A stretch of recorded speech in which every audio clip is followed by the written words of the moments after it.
Now, the suit that he's wearing, that he has on, you guys were noticing him getting into the suit at all? That suit is made out of 2 layers of canvas with a layer of rubber sandwiched in between. The cuffs of the suit are airtight as well as watertight. They will sometimes cut off the circulation of the diver's hands. We gotta keep an eye out for that. If you notice him getting into it, he had to put a little soap and water on his hands and rest to slide him through those cuffs.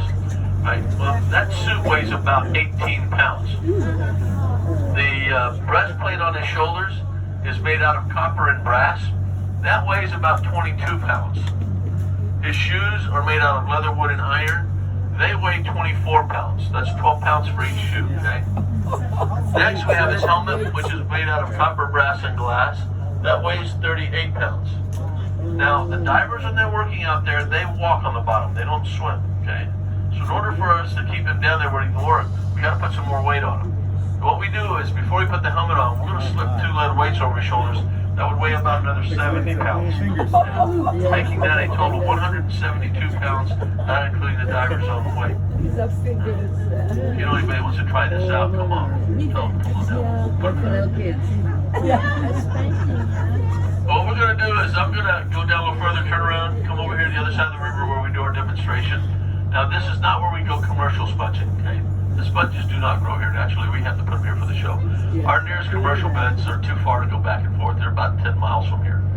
So if anybody in the meantime would like to go up there and take some pictures with the diver, please feel free to. He's very friendly. Please feel free to walk up there and take some pictures. And then we'll get him ready to go over the side.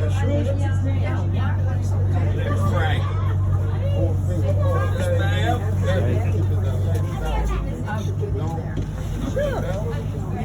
You're dealing with a French celebrity.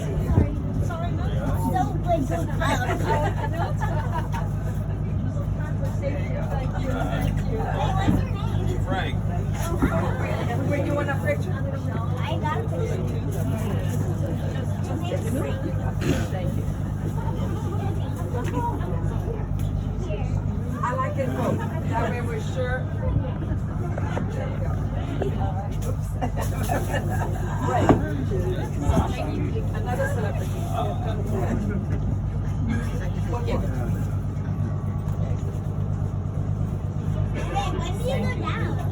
So he's gonna go in a little bit. He's gonna go in a little bit. Maybe I have to make a clap. Go get my camera so I can use it. Thank you.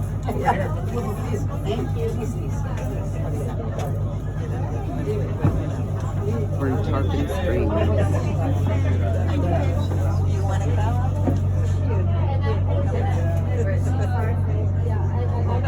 Just saying, it's cold out, so we're not.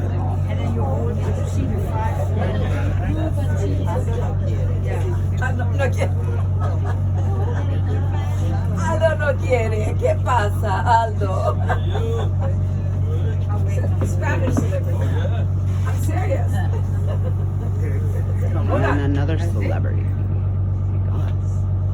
You know what? I need the shoes. Hold on. Okay. Yeah. Okay. There you go. There you go. I got the shoes. You want the picture? Yeah. Now this is my granddaughter. I want to take a picture. Oh, that's the. Oh, look at that. She got rid of there. And how do you want a picture like that? Oh, that's okay. That's okay. Who's that? You're gonna remember Frank, aren't you? Go. Oh my goodness. Hey, Kara and Brenda. Here. Come with Brendan. I'll take with Brendan. Okay, as well. okay, I have to stop that. See. Okay. Then we're gonna take with Mimi's. Jerry, Yes. take my Jerry. Nobody moves. Okay. Oh, that's beautiful. Don't move, nobody moves. 1, 2, 3, 1. That's it. Okay, there. Here, good. With Brendan. With Brendan. Okay. And my grandkids. Okay, they want a picture. Okay, that's nice. Not too, you could be in Michigan. Yeah. I'm the tourist board. Thank you so much. Thank you for doing that. Yes. Aldo no quiere. No kidding. Aldo no quiere. Photo picture. Aldo, ¿dónde está la cámara?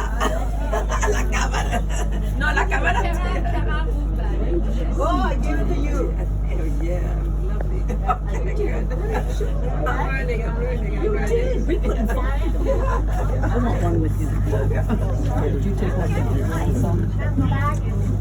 Wrap us all blankets. Yeah, no kidding. Did you take it? Did you get somebody did it for you? Okay, good. Okay. Okay. You have to Yeah. take one. One of us. I didn't know you were. You decide after my call. Any more pictures?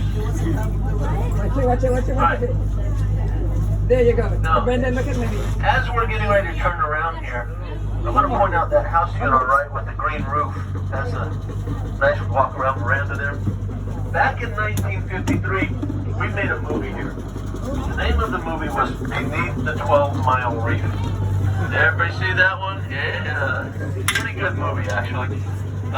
Starred Gilbert Rowland, Robert Wagner, Terry Moore, Peter Graves, Richard Boone, and a few others.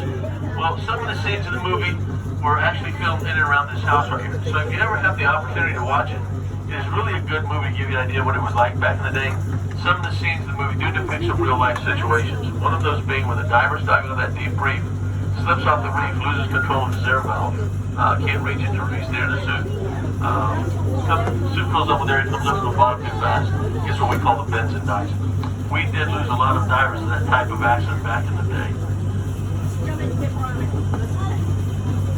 So the way this type of diving suit works is we have a compressor on the boat that will pump a continuous flow of fresh air to the diver through the black air hose into the back of the helmet. The way the diver controls the air volume in the suit to be able to go up and down is by a little spring-loaded valve inside the right side of the helmet. It's kind of like a little piston. Okay? What he does is when he wants to go down, he'll press his head up against that valve, it will open, release the air in the suit, and he'll sink to the bottom. When he wants to come back up, he'll take his head away from the valve, the suit will fill up with air, and he'll come back up to the surface like a big balloon, even with all that weight on it. So in order for him to maintain working and walking on the bottom out there, he's got to continuously keep bumping that valve with his head to stay down and work. Now, in today's times, we do not use this type of diving suit. What the divers wear today is a lot safer and easier to work in. They'll wear a wetsuit, pair of heavy work boots or dive boots, about 30 to 40 pounds of weights on a weight belt or harness, and the air hose is a much smaller diameter air hose attached to either a scuba regulator or a full face mask. So since the divers don't have the buoyancy of this type of diving suit to lift them back up to the surface, what they'll do is they'll have their weights tied to a rope with a buoy, and they'll just take those off and swim back up or climb up the rope. A lot safer because if the air compressor goes out, at least you can get back to the surface. And these guys don't dive in the depths that we used to. Our divers today, they work anywhere from about 8 or 10 feet out to about 60 feet maximum. Nobody really goes out to those deeper depths, so a lot safer. Am I running over that thing or what? Yeah, I know. I don't know what to... Right down the road.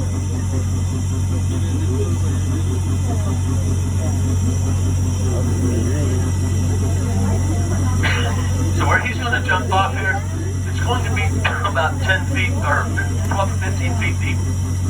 Half tide's coming in. When he gets the helmet on, he's just we're gonna hold there for a few seconds to so you guys can take some pictures, and then we're gonna have him jump over the side. When he jumps over, he's just gonna drift alongside the boat there before going down. All you folks on the right side, you guys can stay seated. Everybody on the left side, you can stand up and cross on over. Don't worry, the boat won't tip over. It'll lean a good bit, okay? Just stay clear of the air hose and that bow area up there, okay? Oh my God, you would think you're in space. I know. You're not in space at all. This is a spaceman. Okay, so watch him. He's gonna get ready to jump now.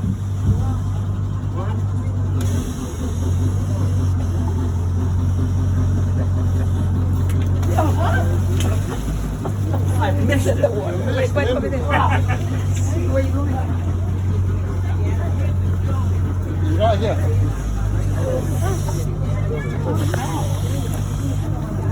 Oh my God. Oh my God. Oh my God. Oh, I thought he was going to have gloves too. His bare hands.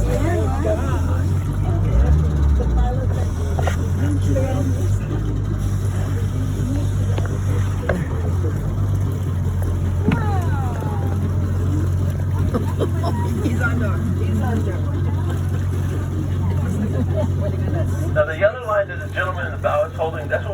lifeline or signal line. That's the only means of communication that we have between the boat and the diver. We just use a series of tugs and pulls on the line to communicate back and forth with him.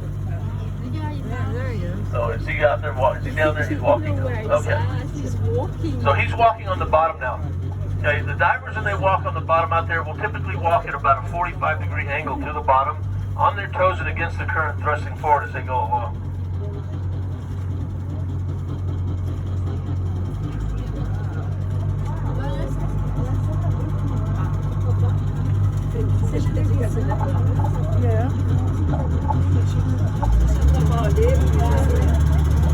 Alright, so there he is.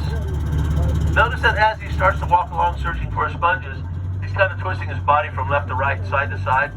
The reason they do that is so they can scan the area around them. Just turning their head inside the helmet doesn't really give them enough view of the area they're working, even though he's got those little windows on the side. So he kind of twists and turns as he searches for a sponge.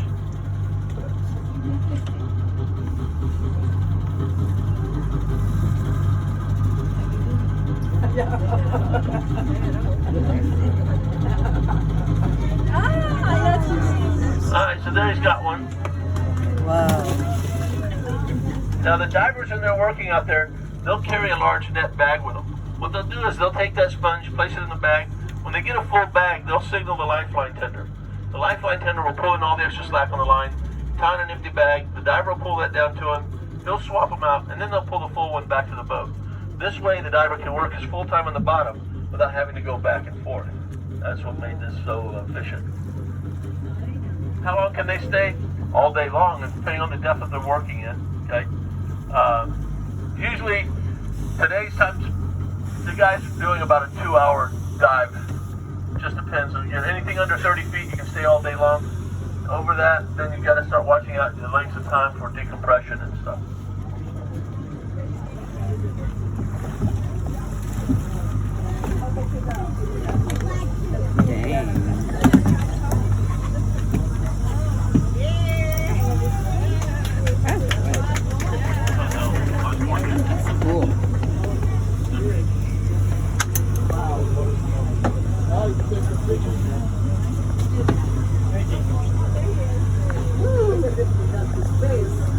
Okay, yeah, if you want to get a picture of while he's got the helmet on, go ahead and do so quick, and then we're going to get him back in the boat.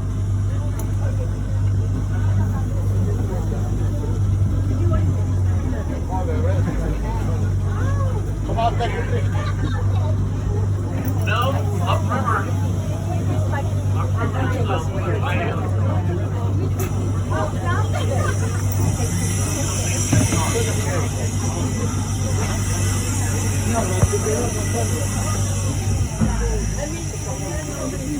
The extra weight they put on him. That's extra weight.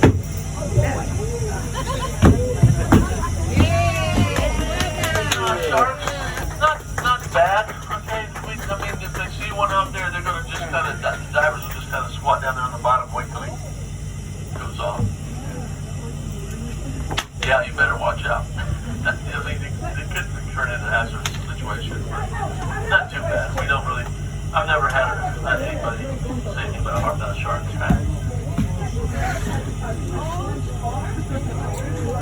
Well, it's not necessary to maintain because if you do that, it's open water. There's no private areas or anything like that.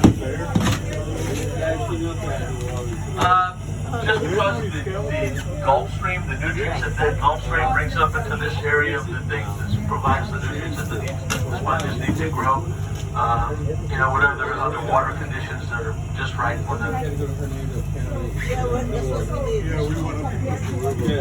So sponging, yes, Greece is famous for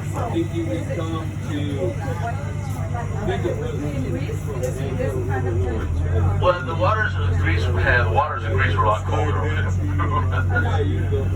Okay, but they would sponge off the north coast of Africa. They do all over the Mediterranean down there. 3 hours. The sponges we have here, 3 hours. just to farm it, it's too much trouble to do that when you can go out there and sponge it. It's already out there. It's natural. Yeah, they grow back, so it's basically farmed in itself anyway.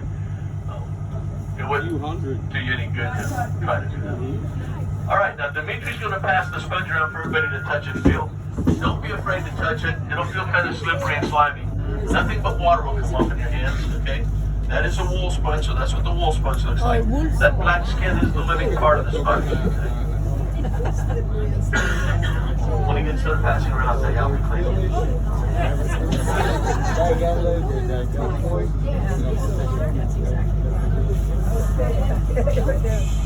Yes, it's very excited. Okay. All right, thank you. Kara? You and Brenda are going to take a costume and put it on your head so we can take a picture. They said Kara was very excited You're about gonna be a it. celebrity then. I asked her if she knew what a celebrity was. She said her name is first. You're gonna be a famous celebrity. Okay, Brenda, they're going to put that cast on your head and they're going to take a picture. Yeah, that's it. Oh, the cat, the headband. Yeah, the headband. Oh, they're putting the helmet on? They're going to put a helmet, apparently. That's what he told me. Nice.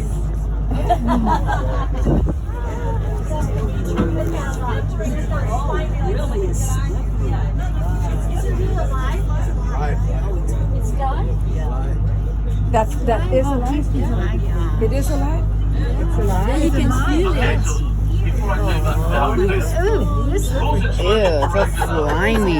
the regulations for sponging are very few. So now you know it. It's an animal. You have to have a commercial sponging license. The boat does, That's what he was okay? saying. To go sponging. Very that an animal? expensive, like $200 a year or something like that. What It's kind not of like your animal is it? commercial fishing license.